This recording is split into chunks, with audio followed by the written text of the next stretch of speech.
এটা হচ্ছে Infinix hot 50 লাইনআপের second phone Infinix hot 50i। এর আগে ইনফিনিক্স লঞ্চ করেছিল ইনফিনিক্স হট 50। যদি সেই ভিডিওটা এখনো দেখে না থাকেন তাহলে আই বাটনে ক্লিক করে দেখে নেবেন। তো একটা বিষয় তো আমরা সকলেই জানি যে ইনফিনিক্স হট সিরিজে কম দামে বেশি স্পেসিফিকেশন দিয়ে ফোন লঞ্চ করে ইনফিনিক্স, এবারও তার ব্যতিক্রম হচ্ছে না। তো লঞ্চের পূর্বে এই ফোনটার সকল স্পেসিফিকেশন অনলাইনে লিক হয়েছে, সেই সাথে এই ফোনটার লাইভ ভিডিও আপনাদেরকে দেখাবো। আশা করি পুরো ভিডিও জুড়ে আমার সাথেই থাকবেন।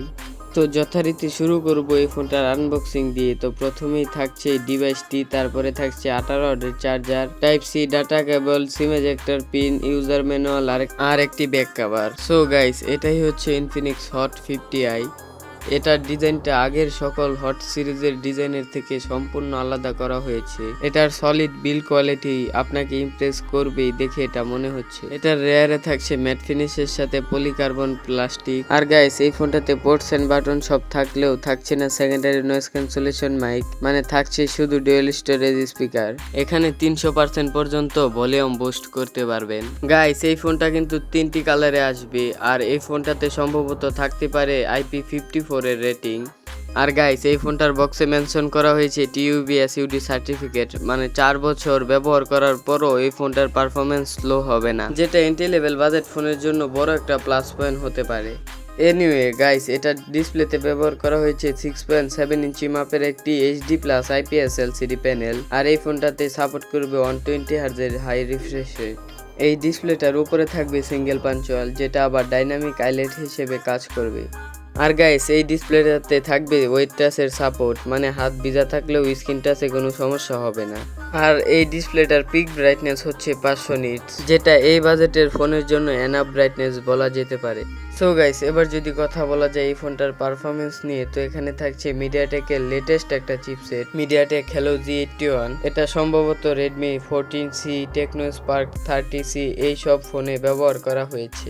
আর এই চিপসেটটা হচ্ছে 12 ন্যানোমিটারের একটা চিপসেট। বেসিক্যালি এই চিপসেটটা হচ্ছে মিডিয়াটেক হেলো G85 এর একটু আপডেট ভার্সন। আপনাদেরকে একটা তথ্য দিয়ে রাখি, এই মিডিয়াটেক হেলো G81 এটা কিন্তু মিডিয়াটেকের অফিসিয়াল ওয়েবসাইটে এখনো ইনলিস্টেড হয়নি। ইভেন হেলো G85 90 হার্জের রিফ্রেশ রেট সাপোর্ট করে, কিন্তু মিডিয়াটেক হেলো G81 120 হার্জের রিফ্রেশ রেট সাপোর্ট করে। যাই হোক, মিডিয়াটেক হেলো G81 এর ক্লক বেট হচ্ছে 2.0 GHz এবং জিপিইউ হিসাবে থাকছে Malo G52 এবং গিগ বেস স্কোর সিঙ্গেল করে হচ্ছে 448 এবং মাল্টি করে 1301 এবং এটার অন্তত স্কোর 2,50,000-এর আশেপাশে।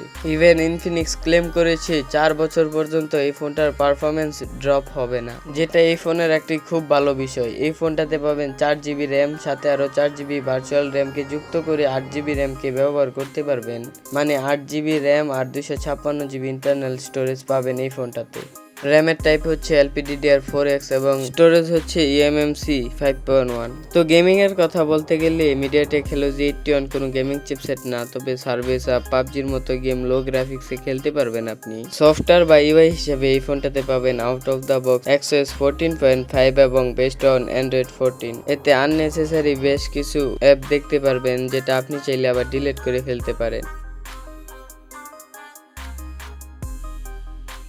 অন্যদিকে ইনফিনিক্স হট 50i এর রেয়ারে পাবেন ডুয়েল ক্যামেরা সেটআপ, যার প্রাইমারি লেন্সটি 48 মেগাপিক্সেল, সাথে 2 মেগাপিক্সেলের একটি সেন্সর রয়েছে, আর ফ্রন্ট ক্যামেরাটি হলো 8 মেগাপিক্সেল। ভিডিওর ক্ষেত্রে এই ফোনটার সামনে এবং পিছনে ক্যামেরা দ্বারা আপনি 1080 30fps এ ভিডিও রেকর্ডিং করতে পারবেন, তবে এখানে 2K থাকলে আরো ভালো হতো।